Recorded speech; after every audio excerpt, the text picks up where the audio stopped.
So big boss అసలు ఆట మొదలైపోయింది. ఎప్పటిలాగానే నామినేషన్స్ ప్రక్రియ చాలా హాట్గా సాగింది. ఒక 2 days మొత్తానికి దీనికి సంబంధించింది మనకైతే చూపించారు. ఇక కంటెస్టెంట్స్ ఒకరినొకరు తిట్టుకుంటూ తమకు ఎవరైతే నచ్చలేదో వాళ్ళ బిహేవియర్ కానీ వీళ్ళని ఏదైనా చిన్న మాట అనడం కానీ ఇవన్నీ కూడా పట్టుకుని దాన్నే నామినేషన్లో అస్త్రంగా అయితే ఉపయోగించుకున్నారు. అయితే మొదటి వారం నామినేషన్లో బిగ్ బాస్ హౌస్కి చీఫ్గా ముగ్గురు ఉన్న విషయం తెలిసిందే మనకి. నిఖిల్, నైనిక, యష్మి గౌడ ఉన్నారు. సో వీళ్ళు నామినేషన్స్ ప్రక్రియను అయితే ముందుకు తీసుకెళ్ళడం జరిగింది. అయితే వీళ్ళకి నామినేషన్స్ నుంచి ఇమ్యూనిటీ లభించింది ఈ వీక్. మొత్తానికి కెప్టెన్సీ ఉండదనే విషయం మనకు తెలిసిందే. సో మొత్తానికి ఇప్పుడు చీఫ్గా ముగ్గురిని అయితే పెట్టారు ఫస్ట్ వీక్లో.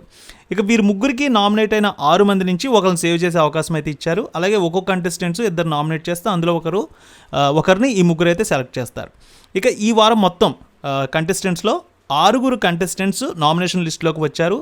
సో మనం గత సీజన్లన్నీ చూసుకున్నట్లయితే ఎక్కువ ఎవరినైతే టార్గెట్ చేస్తూ ఉంటారో వాళ్ళు ఖచ్చితంగా ఫస్ట్ వీక్లో నామినేషన్లో మనకు కనబడ్డారు. ఎక్కువ ఓటింగ్ కూడా వాళ్ళకే వచ్చేది. సో ఈసారి ఇప్పుడు నామినేషన్ లిస్టులోకి వచ్చిన వాళ్ళు కూడా ఖచ్చితంగా ఇది మనం అబ్జర్వ్ చేయాల్సిందే. సో ఫస్ట్ ఎక్కువ ఓట్లు వచ్చింది నాగమణికంట, అలాగే బెజవాడ బేబక్కకి, పృథ్వీరాజ్కి, సోనియా ఆకుల, విష్ణుప్రియ, శేఖర్ భాష ఈ 6 కూడా నామినేషన్ లిస్టులోకి వచ్చారు. ఇక ఖచ్చితంగా మనం చూసుకున్నట్లయితే నాగమణికంటను బాగా టార్గెట్ చేసినట్టే కనిపిస్తోంది. మొత్తం ప్రతి ఒక్కరు కూడా Nagamanikanta first day launching episode రోజు ఏదైతే ఆయన టంగ్ కొంచెం స్లిప్ అయ్యి ఒక మాట అన్నారో మిమ్మల్ని అందరినీ గుర్తుపెట్టుకుంటాని అక్కడి నుంచి ఆయన బయటకు వెళ్ళినప్పటి నుంచి జరిగినటువంటి ప్రతి అంశాన్ని పట్టుకొని ఆయన్ని టార్గెట్ చేయడం, అలాగే నాగమణికంట అప్పుడు మాట్లాడిన మాట కొంతమందికి నచ్చలేదని, యాంగర్ అని, ఇలా చాలా విషయాలను అయితే చెప్తూ ఆయన అయితే నామినేట్ చేయడం జరిగింది. అలాగే ఆయన బిహేవియర్ కూడా కొంతమందికి నచ్చక ఇవన్నీ కూడా తెలియజేశారు. ప్రతి సీజన్లో కూడా ఫస్ట్ వీక్ నామినేషన్కి అందరూ చెప్పే కారణాలు కామన్. నువ్వు సరిగ్గా మాట్లాడడం లేదు, జనాలతో కలవట్లేదు, ఒంటరిగా కూర్చుంటున్నావు, ఇలాంటివే చెప్తూ ఉంటారు. సో మణికంఠకు కూడా ఇదే చెప్పి మూకుమ్మడిగా నామినేషన్ చేశారు. సో నామినేషన్స్ విషయంలో మనం చూసుకున్నట్లయితే మణికంఠను టార్గెట్ చేశారు లేదు అనేది ఈజీగా మనం చూస్తూ క్లారిటీ అయితే వచ్చేస్తుంది. అయితే ఒక్కొక్కరి అభిప్రాయం ఒక విధంగా ఉంటుంది. కొంతవరకు అతనికి ఏదో ఒక ఓటు వేయాలి కదా అన్నట్టు నామినేషన్స్లో ప్రతి ఒక్కరూ నాగమణికంఠని టార్గెట్ చేసి ఓటు వేశారు. అయితే నిజంగా గేమ్ జరిగినప్పుడు ఎవరైనా తప్పు చేస్తే దాన్ని పట్టుకొని నెక్స్ట్ వీక్ నుంచి నామినేషన్స్ ఉంటాయి. కానీ ఫస్ట్ వీక్ కాబట్టి ఏదో ఒక అంశాన్ని పట్టుకొని వేయాలి కాబట్టి నాగమణికంఠకి టార్గెట్గా ఒక 2-3 ఓట్లు ఇలా పడ్డాయనే మనం అనుకోవచ్చు. అయితే ఎలిమినేషన్కి ఫస్ట్ వీక్ మనం చూసుకున్నట్లయితే ఎలిమినేషన్ కత్తి ఎవరి మీద ఉందనేది చూసుకున్నట్లయితే ఒక 2 పేర్లు అయితే బాగా వినిపిస్తున్నాయి. ఒకరు బెజవాడ బేబక్క, ఒకరు మణికంఠ. అయితే మణికంఠకి హౌస్లోకి వచ్చిన 2వ రోజు నుంచే ఒక మంచి ప్లాట్ఫామ్గా తనకి ఏర్పడిందని చెప్పుకోవాలి. ఫ్యాన్ బేస్ కూడా పెరిగిపోయింది.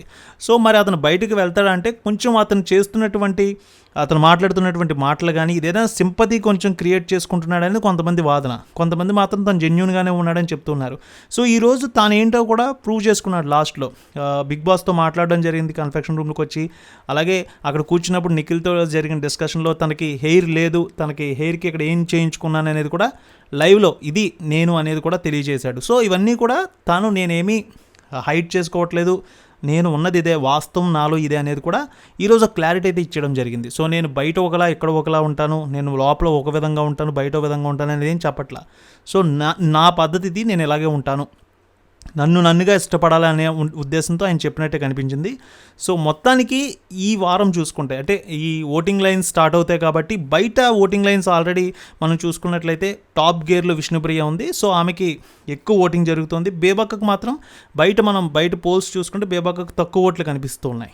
అయితే ఫస్ట్ వీక్ నిజంగా మరి ఈ వీక్ అసలు ఫస్ట్ వీక్ ఎలిమినేషన్ ఉంటుందా లేదంటే ఎలిమినేషన్ ప్రాసెస్ లేకుండా సెకండ్ వీక్ ఎలిమినేషన్ ప్రాసెస్ పెడతారనేది కూడా చూడాలి. అయితే ఎక్కువ ఫస్ట్ వీక్ మనం చూసుకున్నట్లయితే 7వ సీజన్ దాకా మనం చూస్తే ఫస్ట్ వీక్లో బేబక్క ఏజ్ గ్రూప్ వాళ్ళనే మనకి పంపించడం జరిగింది. అప్పట్లో శంకర్ కల్పన గారిని, నటి హేమ, కరాటే కళ్యాణి, షకీలా వీళ్ళంతా మొదటి వారంలో బిగ్ బాస్ హౌస్ నుంచి బయటకు వచ్చారు. సో తొలి వారంలో ఎక్కువగా వంటగదిలో ఎవరున్నారో వాళ్ళనే బయటకు పంపించారు. సో ఇప్పుడు కూడా బేబక్క పేరు అయితే వినిపిస్తోంది. చూడాలి ఫస్ట్ వీక్ ఉంచుతారా లేదంటే సెకండ్ వీక్ దీన్ని మళ్ళీ కొనసాగించి ఫస్ట్ వీక్ నామినేషన్స్లో అయిన వాళ్ళకి హౌస్ నుంచి పంపించేది లేదు, నో ఎలిమినేషన్ అనే కార్డు అయితే చెప్తారనేది కూడా చూడాల్సిందే. మొత్తానికి నాగమణికంఠ ఎపిసోడ్ నిన్న ఈరోజు చాలా హైలైట్ అయింది.